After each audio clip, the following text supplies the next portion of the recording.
Hey everyone, Miff here, and welcome back to my completionist playthrough of the Baldur's Gate Saga with the SCS mod. And as you can see, we are in a different place than where we left off in the previous episode, and that's because I basically prepared two situations that I want to show before we get back to our save and continue our adventure. And this first thing here is one quest that I forgot to pick up from Ulgoth's Beard. It doesn't matter in our save because we can do this quest whether we have it in our quest log or not. I just wanted to show you this conversation with this worried mother, Thorella. And the story goes here that she has a son called Dalton, who was apparently always obsessed with the idea of being a hero, but he has neither the brains nor the ability. And he joined a group of adventurers who decided to conquer Durlag's tower, and of course they haven't returned yet. So basically the quest is that, while exploring Durlag's tower, if he is still alive, we will find him and return him to her. And she will await us with breathless anticipation. So this is one thing. Then I have this quick save prepared at the end of Ike's exposition here, because I want to show you what should have happened if this this is just an NPC project banter here,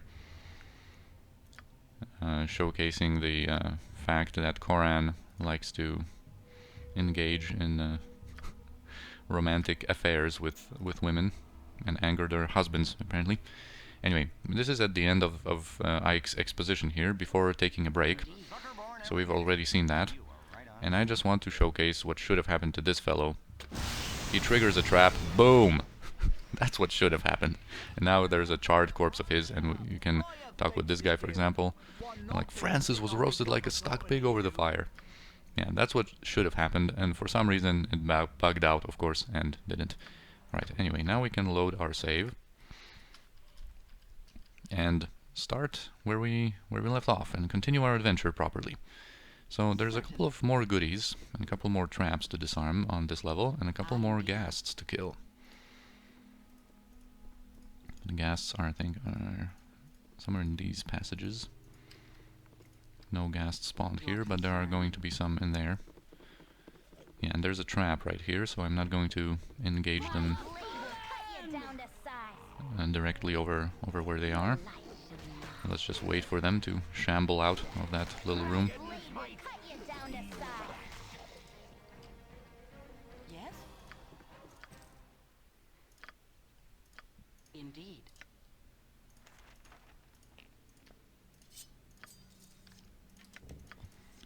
A little inventory management needed. Alright, that ghast was... Okay, he's still there. He's still trying. I am here. Come on, bro. It is done. Your concern? Yes, indeed. I thought he lost interest after getting stuck in that traffic jam. Alright, now we can disarm this trap. And there's also one around here in the room. Oh, another ghast. Hey, buddy. What are you doing over there? I am certain. How are you doing? Your indeed. A very passive ghast. Yes. Alright, now we have all of the traps on the floors, at least. Disarmed, but not on the containers. This one is trapped for sure. Certainly. And while Coran does that, we can quickly search through these barrels, although pretty sure there's not much here. Yeah. Wherever fate takes me. I indeed. And there's some goodies here. I'm not going to take that strength potion. It is done. 18 strength. Yes, certainly. Alright, and this is it for this floor. It is done. I think we've looted this chest, right? Yeah. And this is just another entrance. Sometimes, as you can see, there are stairs over there. On the first level, there were stairs on the western side, but I'm going to take the main stairs usually, just to avoid any confusion and stuff. Yes? Alright, now let's proceed to this level.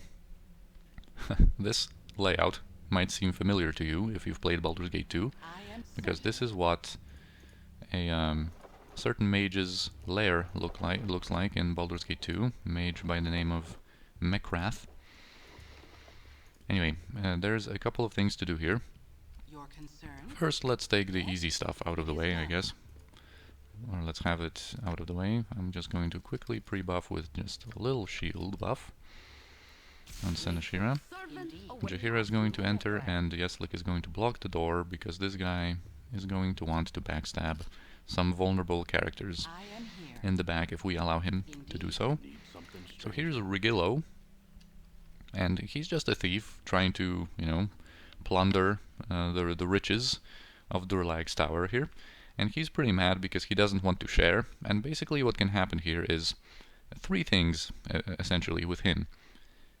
First, we can end this conversation in violence, in a fight, and that's what I'm going to do. I'm going to explain in a second. Then we can have a peaceful kind of resolution where we claim that, you know, we want to share the loot, we don't want to fight him over the loot, you know, or we're going to go away, leave him alone. And you can leave him alone, and that's going to be it. Or the third option is, after peacefully resolving this conversation and leaving him with his life, upstairs there is a creature that we can establish a dark pact with, pretty much. And that's a very, very evil thing that you can do. And I'm going to explain once we meet that creature. But basically you can do a very evil thing to him. But, you know, when it comes to things like that, I am a simple man. I see an obnoxious character, I kill them, you know? Because as you will see, yeah, he doesn't want to compete for loot, but no one tells us where to go. And he's like very combat ready as well. Yeah, I would have to kill you just for saying that alone. Well, now you have sealed your fate, dude. Now you have shown your attitude that that just I do not like, to the extent of having to kill you, pretty much.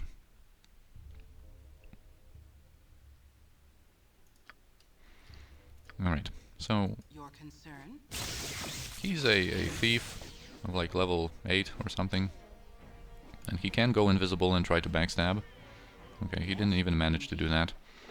Yeah, he has one potion of invisibility apparently. He has some pretty good potions.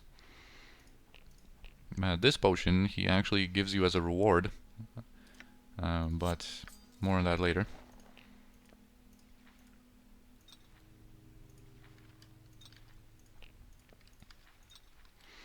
Okay, there's plenty of traps to disarm here I certainly. on the containers. Luck be a lady. Your certainly. So just some goodies. Life is a great peril yields great beauty. Yes, certainly. Another oil of speed, which is very nice. Chainmail +1, another wand of lightning. I'm actually going to go to give this oil of speed to Kirinai. Loose wherever fate takes Now, I this altar is trapped, and this trap is not disarmable, even if you have, you know, 150 fine trap skill. Just not disarmable. And this is just a dire charm trap, though, so we can either use a charge of the greenstone amulet, for example, to protect ourselves from that, or we can just send in Koran, who is an elf and has a 90% resistance to charm effects anyway. luck be a lady. So, as you can see, he didn't save against that dire charm, he just resisted with that 90% resistance. And here is the last tome that we're going to get in Baldur's Gate 1. That's the third tome of wisdom. Alright, so this part is explored now. Yes? Now what we need to do is defeat a certain ghost here. And for that we're going to have a specific tactic prepared. I think I will even give a potion of strength. Some kind of decent one. We need to start using those potions. Where are the fire giant strength potions? We have 3 of those. Those are going to give 22 strength to Kirinai. She's going to drink that. And she's going to drink an oil of speed. And she is also going to prepare a potion of magic shielding here. This potion is going to allow her to retain her buffs, because if we used magic blocking, that would basically dispel all of her magical buffs that she has on her. And I don't want that to happen. I want to retain the buffs. Well, this we can also identify. But we also want her protected against some effects, because that ghost is a high-level mage. I think he might be level, like, 10 plus. I don't remember exactly. Probably going to check. Okay, what am I doing here? I want this electricity boots on Kirinai, and I would like to have the speed boots on Koran, just in preparation for that certain strategy. And anyway, this potion is going to ensure that she is going to you know, make all of her saving throws. And because that ghost is an invoker, he's kind of similar to Natasha from the Cloakwood Mines, but he generally has, or usually, a different selection of spells. And we want basically Kirinai to be protected against different elements that he can. He's, I think, most likely to throw fire and electricity spells at us. So we're going to be protected against those, and we also are going to make our saves against those, so they shouldn't really do too much damage to her. Also, since we have so many of different protection scrolls, like we have protection from poison, maybe we should have had protection from poison, but I guess I didn't keep those. I'm going to use one scroll of protection from fire as well, together with that ring.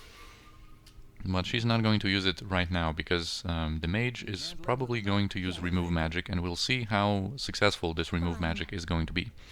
And we're going to probably put on some buffs after that remove magic is done.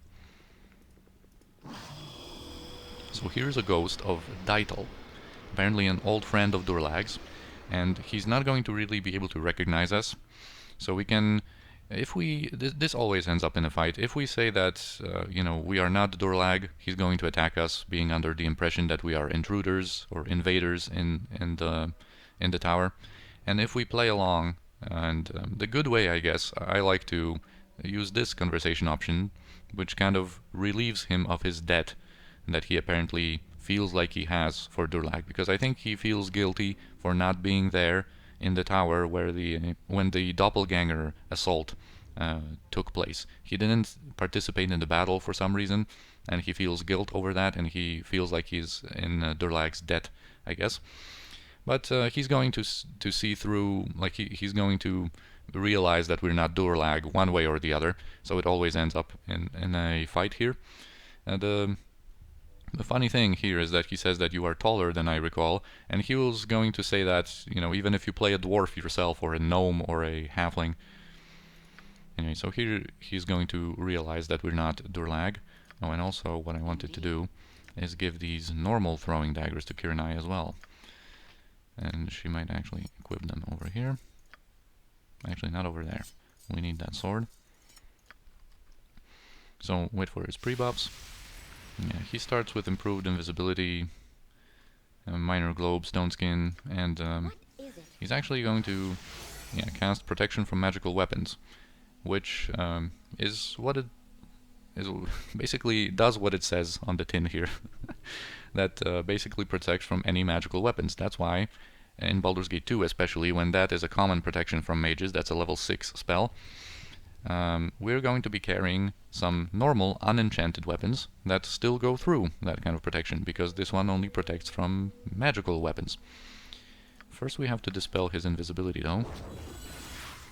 This is just such an awesome... That's why I wanted to have that sword. I wanted to do Dorn's questline to obtain that sword, because that is so good, you know? Like a near instant invisibility dispel. Anyway, now we're going to throw some, and I'm staying pretty close to him for a reason, because I think he's very likely to throw in a cloud kill.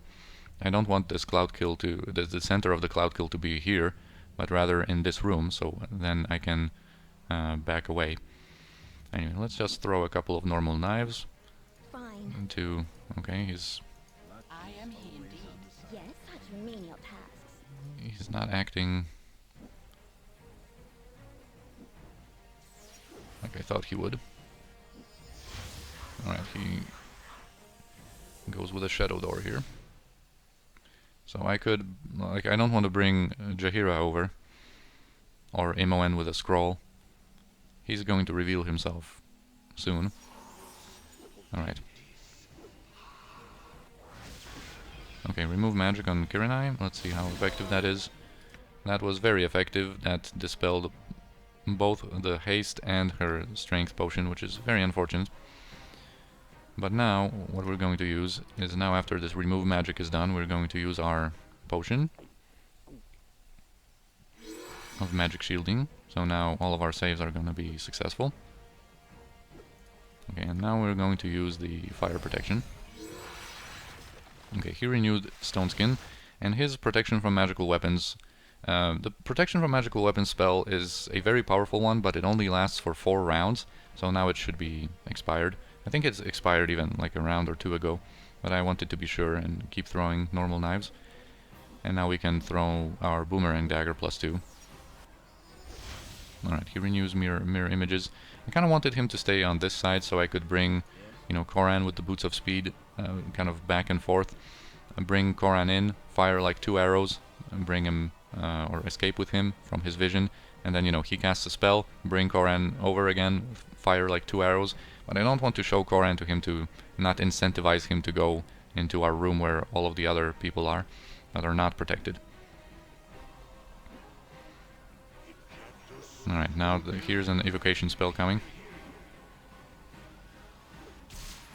Alright, that's Cloud Kill. So Cloud Kill deals poison damage, and that's why I wanted to protect myself against poison.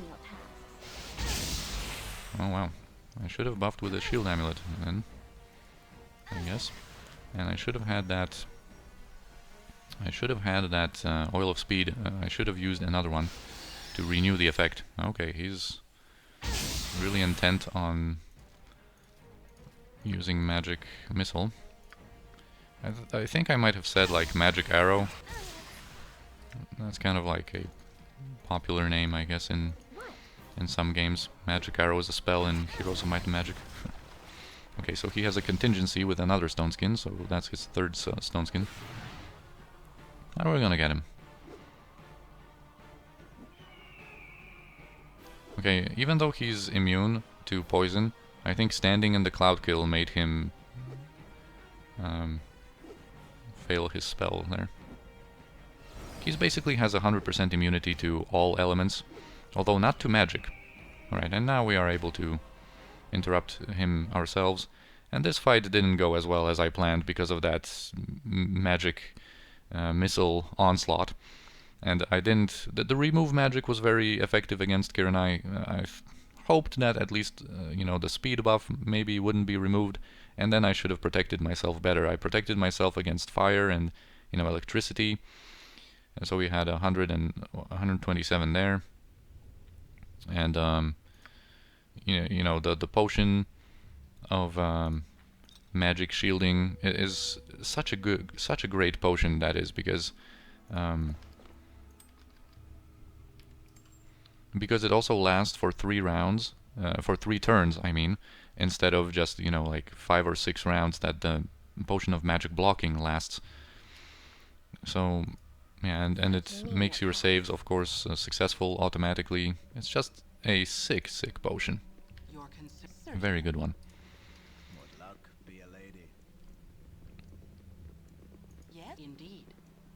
Life is luck, be a lady. Anyway, we got through that fight. That can be a really nasty one because he's a high-level mage with, of course, a nice selection of high-level spells. And he also has all of those elemental immunities. It is done. He doesn't drop anything, unfortunately. Here I'm going to take this potion of genius and this potion of... this is not a potion of invulnerability. This is a bad potion of invulnerability, like a cursed one. And this potion of Stormform I'm just going to leave. We have better potions. And in Macrath's lair, this, like, stove, I guess, is lootable. But not in Durlag's tower. Anyway, now let's proceed to the top level of the tower. This is going to be the last one. And yeah, so I should have also buffed her up with the shield amulet, like I said, because, you know, she received a lot of damage from these magic missiles, and I'm going to heal her a little bit. And while we're doing that, I'm going to take the opportunity to also say something else. And when it comes to all of cinematics, by the way, that I always point out how the enhanced edition, you know, like enhanced some of those little cinematics out from the game. There are actually mods that that can restore these cinematics and put them into your enhanced edition game instead of the enhanced versions of certain cinematics, and the ones missing you can get all of the classics cinematics back through a mod. Then another thing I wanted to say is that just as a final thought about, I kind of forgot to point out, once we defeated Kark in the last episode, we actually had to go through 3 sets of stone skin, because one he was pre-buffed with, the other one was a contingency, and the third one he cast manually. That was very similar in Dytel's case here. Then we also had to go through 2 mirror images sets, because one he was pre-buffed in with, and one came from that minor sequencer he used.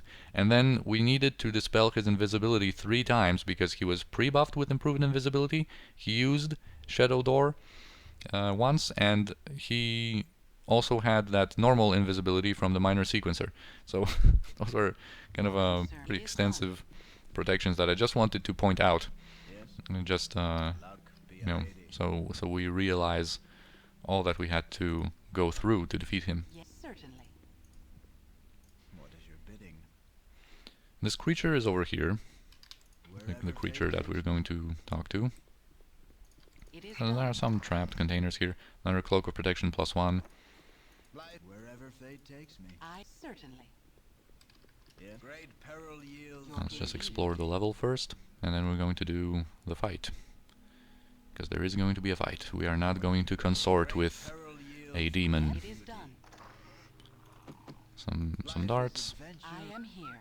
Certainly. some ghasts also occupy this level. This Your luck be a certainly. lady. Great peril yields. We can't Yes, live without it a is little done. adventure. I am here. Indeed. Yes. Let's take on those ghasts properly. It is done. Alright, there's more of them. It is done. Your concern? Come on, guys. Yes, it is done. An open wound in Mother Earth. I am here. I would plug it had I the This power. one is My blade has gone cut you passive down again. to size. For the fallen! Fine. Your concern? Wherever fate Alright. takes me. Yes, certainly. More luck be a lady. I Certainly. think there's a healing potion in one of these barrels. Maybe not. That was on the previous level. There was a healing potion in a barrel on in the northern side. Right, so here's Kieran Hale. What? Let's just position everybody in this room Yeah, and kind of fine. spread them out a little bit, Wherever fate Make for takes the me. group. Your indeed. and then we're going to approach her Great properly. peril yields great beauty. As you direct. And she's going to be able to teleport and cast some spells. We are going to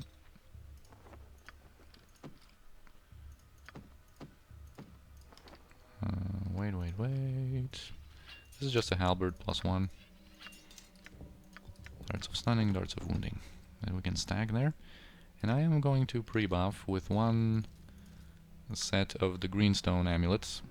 Power. Can do that right now. Anyway, if you talk with her with a male character, this is going to be a little different. She's surprised that after apparently all this time, she is found by a female.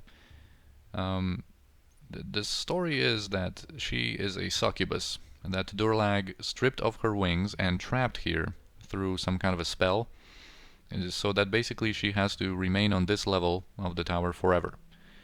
And the pact that I mentioned before, with Regillo being the victim of, is that if you, well, she will basically offer you a trade where if you help her escape, she will, like, you know, reward you and whatever. It's not going to be anything good.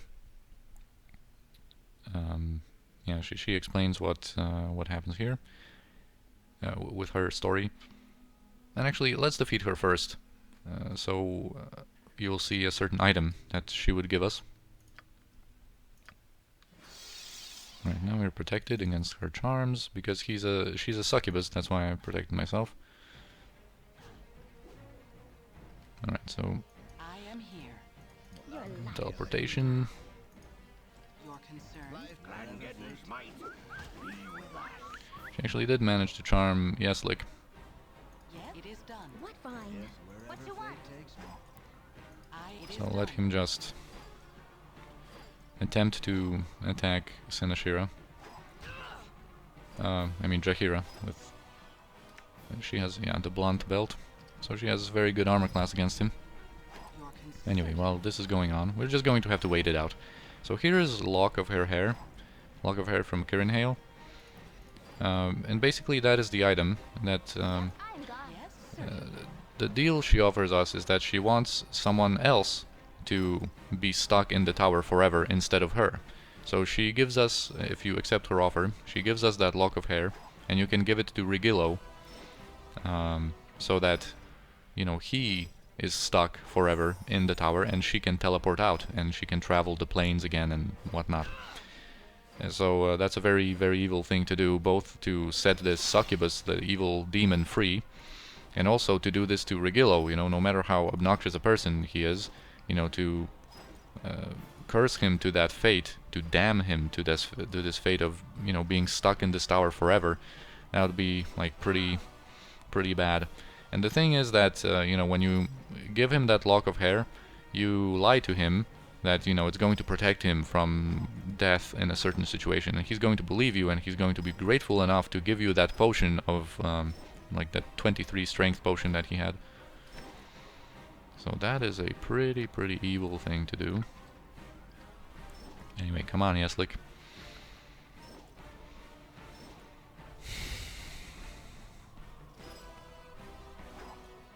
Maybe I'll just speed this up and Open wound in Mother Earth. return while Had I the power, this charm has run out. I mean. Alright. So now we're back. Well, it wasn't long. Maybe I will not cut this out. Anyway, we are done with the upper levels now of the tower. That was the top level. And now it is time to delve into the proper dungeon that is underground. It is done. Alright, and here we have to be a little careful because there are traps around. It is done. There are ghasts around. And there's also this fellow, Bayard, that we can have a little conversation with. Basically, charging into this room is a bad idea because there's a trap on the way. And I think there's a trap down here as well. Oh man, I triggered it. And now Koran's confused. you've for the good. Jesus, what a disaster. Let's just surround him Certainly. so that he doesn't attack Bayard. And if he wants to attack someone... Or you know what, I am actually going to use this Yeslik's Dispel. I knew the trap was there, I just messed up. Okay, so Koran is dispelled. Indeed. You know, I don't want to use Yeslik's super powerful Dispel like in combat to dispel enemies and stuff, because I think it's a little too powerful for that purpose. But, you know, just so we don't have to waste time to wait out this confusion, I am here. let's just, you know, save Koran from that fate. Okay, he's still detecting traps. We need to detect this one properly at least. Alright, there it is. Yes, certainly. Some gems that I'm not going to pick up. Anyway, let's talk to Bayard. He's apparently like a survivor from a adventuring party that delved deeper here, and I guess he got separated during the adventures, and I think he says that he warned those like younger ones not to go further because of course there's the stench of death in this place, and you know, the usual dire, like, ominous warnings.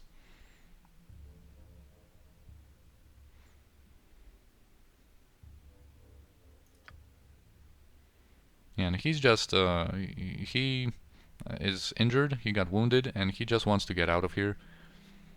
He knows better than to delve deeper into Durlag's tower. I guess he has seen enough. And of course he warns us about the different tests and different traps, stuff like that. Of course, as always, feel free to pause and read the whole thing.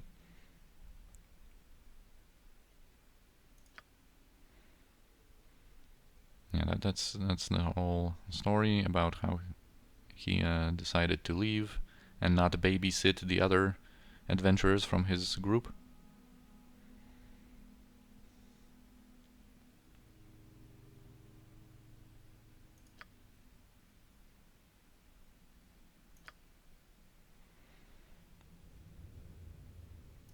Yeah.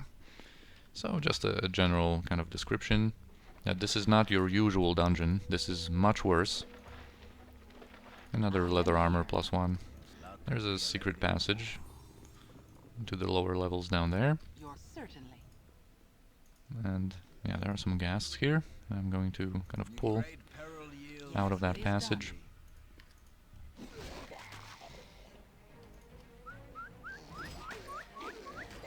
It is done.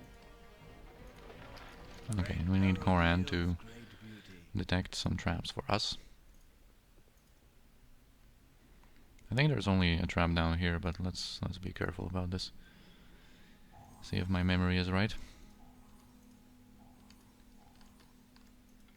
Yeah, under this like floor plate, there's a little loot with a star sapphire and a ring of protection +1. Yes, certainly. Alright, and I think this is it for this episode. And in the next one, we are going to Such menial tasks. start on the proper dungeons, the ones below ground of Durlag's tower. This is where Durlag's tower really, really begins.